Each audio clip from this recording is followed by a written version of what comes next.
Happy, happy Halloween, Halloween, Halloween. Even a man who's pure in heart and says his prayers by midnight may become a wolf when the wolfbane blooms and the autumn moon is bright. And welcome back. It is now October 1st. It is time for us to start the Halloween festivities with our month-long MEP Halloween celebration. And so we figured to kick things off, we're going to do the same thing we did a couple years ago, and we're going to come back at you with 15 additional horror movie recommendations, which works very well in the times we live in right now because not a lot of Halloween stuff going on this year due to the vid. We're trying to help you fill some time with some good movies. Some obscure ones, some favorites, you know, got TJ Laser and Banshee. Without further ado, let's go ahead and get into the beer that we have. Ooh. Yes, Oh, we have beer? We have beer. I brought God. this back from back east. This is from Two Roads Brewery. This is the Rosemary's Baby. That's a fucking cool ass name too. It is. Because that's a great movie. We've done this. Berries. We've done this before. Have we? We have done this think we before, liked but it. I can't remember if we liked it or not. But you know what, though? I think we didn't. The movie was great. Rosemary's Baby. Of course, No, Rosemary's Baby is a automatically. classic. I actually watched it for the first time because I had the beer. I'm like, I kind of figured like I should, you know. Cheers. Maybe. Cheers. Love that movie. So it's like. Who a pharaoh? Me a pharaoh.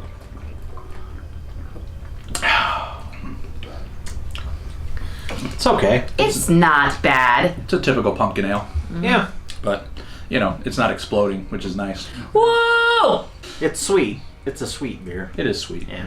Got the cinnamon and nutmeg and. And all it's the- 6.8, so it's, you know, higher ABV than. Just a little higher. All right, Banshee, go ahead and start us off. All right, so these are not necessarily my five favorite horror movies. They're definitely five of my favorite horror movies, but obviously some of my favorites were in the last list, and some of them are too common. A lot of these are really common too, so just deal with it.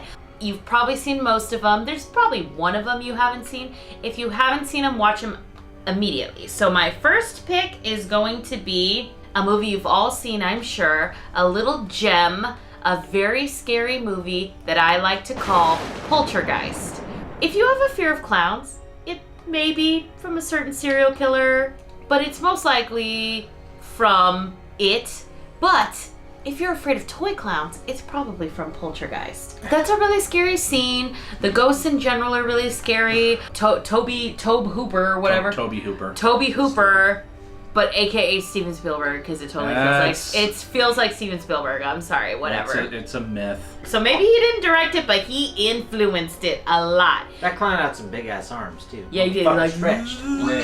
anyways, it's very quotable. You've got several really big quotes coming from the movie. One of them is, "They're here." You got Zelda Rubinstein as Tangina, being super the coolest medium ever. I think she's loosely based on Lorraine Warren. You know, it's a cursed film.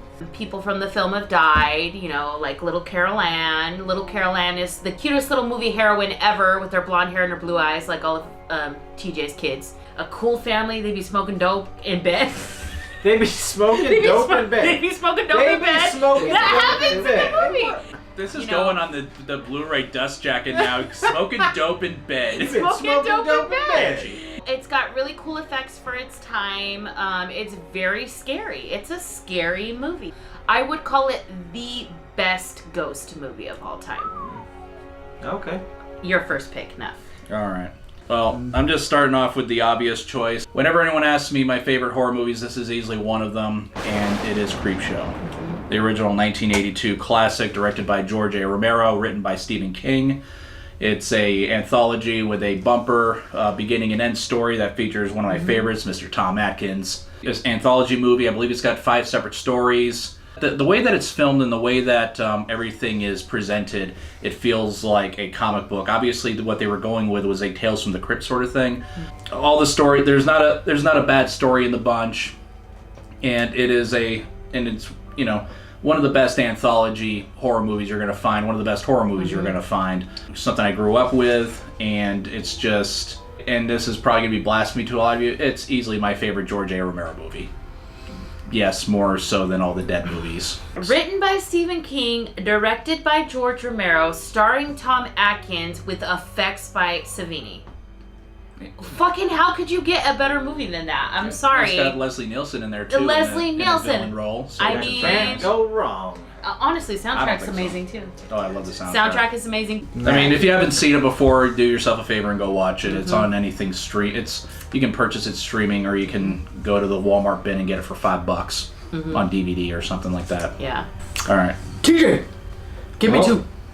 Oh, mine right now is Maniac Cop. It's a fucking fantastic movie. It's an older movie, but it's great. It had Robert Zadar. It had fucking Bill Atkins.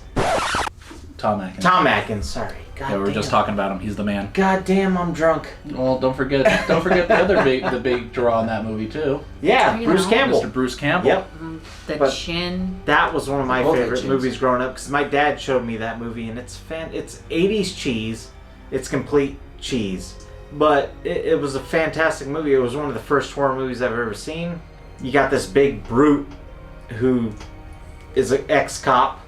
He was wrong avenging. in jail. He went to jail for fucking trying to tell people there was corrupt cops and whatever, but blah blah blah. But it was one of the greatest horror movies that I've seen since I was a younger kid. I feel like it's fun.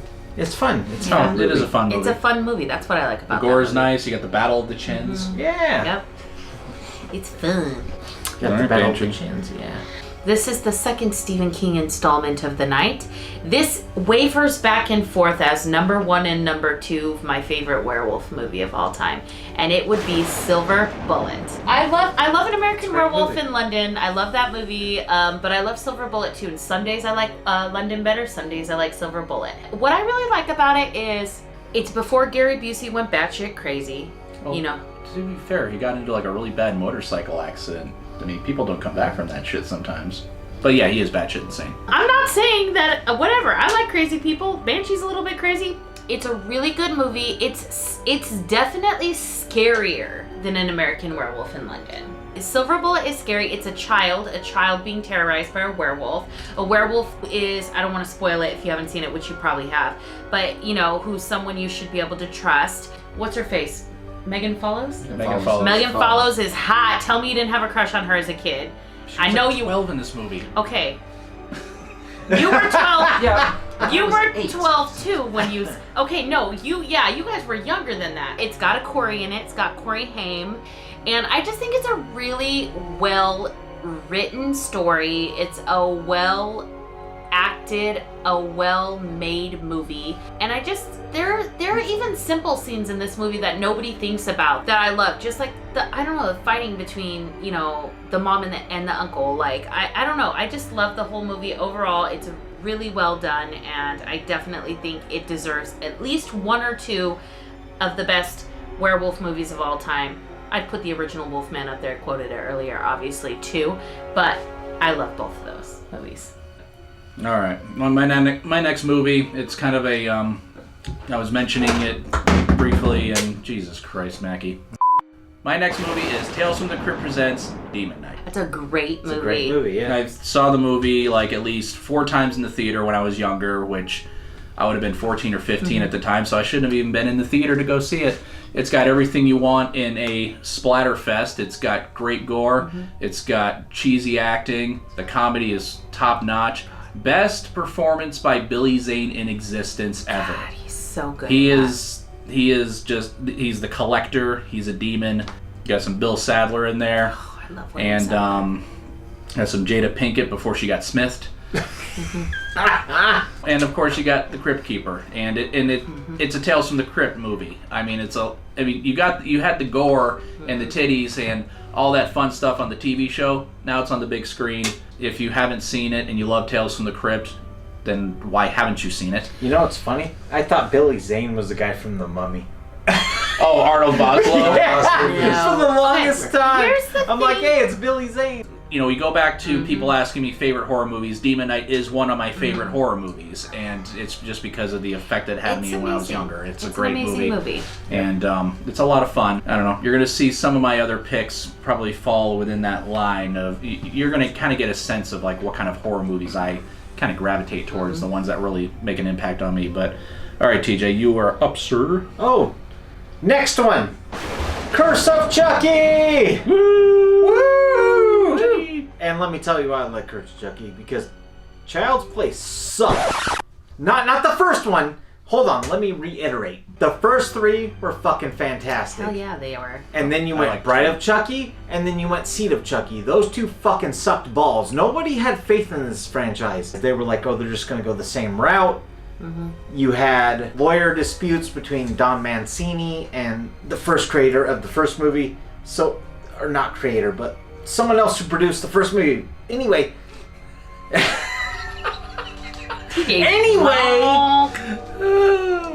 Curse of Chucky was a throwback. It was like the first movie. It's so good. Or the first 2 movies, because it still had the comedy, but it also was scary. Like, they brought back the scary for a Curse of Chucky. You know what I like about it? They didn't disavow the shitty ones. Right. Yeah, and that's the thing. Bad horror is an essential part of horror.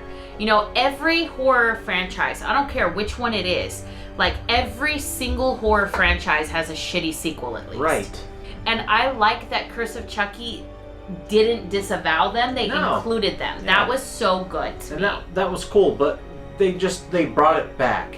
They brought it back to the scary, and they brought it back with the comedy, but they did it the right way. Like, Bride of Chucky, I felt was too on the chin. Like, it was too too much. They were just like, we're gonna go full comedy. There's nothing scary about this. And I feel like unfortunately with Curse, I think they did it a disservice because it was a VOD release. It was a VOD, and it would have done gangbusters in the theater, especially because it was released around. We were Halloween talking about time. that before when it first came out. Why in the world put is this not in the on theater? Halloween? When you talk about when you talk about movies that are scary and talk about like singular scenes that are scary, the elevator scene, if you've seen it, the elevator scene in Curse of Chucky is scary as hell.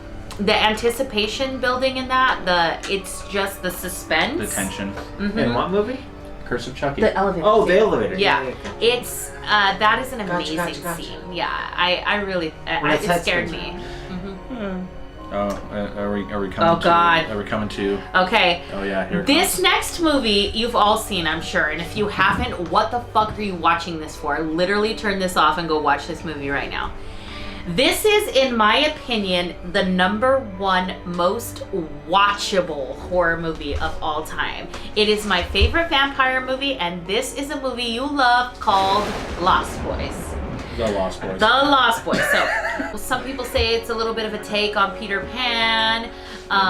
Yeah, it's very 80s. It's got your Corys in it. It's got hardcore vampires with fucked up faces, which I love. Very well acted. The soundtrack is one of the best horror movie soundtracks, probably tied with The Crow and Queen of the Damned. It would be doing it a disservice if we didn't bring up Mr. Timmy Capello. Timmy Capello. Sexy sax man. Honestly, it's so fun. It's both serious and cheesy at the same time. It's so like 80s punk goth metal. It's kind of metal. It's kind of glam too, though, because there's fucking glitter in the blood. It's sexy as Rewatch fuck. the movie. There's fucking glitter in the blood. There's glitter in the Glitter blood. in the blood. Yeah, so Oh, when God. people are hating It's with got- the Twilight thing, there's glitter in the fucking blood. It's got Kiefer Sutherland in arguably his most adorable that he ever was. It's either that or fucking Stand By Me, or maybe Three Musketeers. My mom can't watch Kiefer Sutherland because of that movie. Oh, he's so fine She in it. hates vampires. Jason Patrick is so sexy in it. I could watch that movie twice in one day. I can literally put that movie on and just watch it at any time. It never gets old. It is amazing. And that's also, Rest in peace, Schumacher. yep, R.I.P. Schumacher. I love Schumacher. And that is also, again, one of my top horror movies. That is probably, that and Fright Night are tied for my favorite vampire movie. I love Fright Night, but not Lost Boys is my favorite. But I think The vampire. Lost Boys, I would give the edge to Fright Night because I just got, again, it was childhood thing, nostalgia, but you know what though? It fucking stands the test of time. It's still great. Yep. The sequels, not so much. Sorry, Corey. They're so bad. All Yeah, right. they're bad. Okay.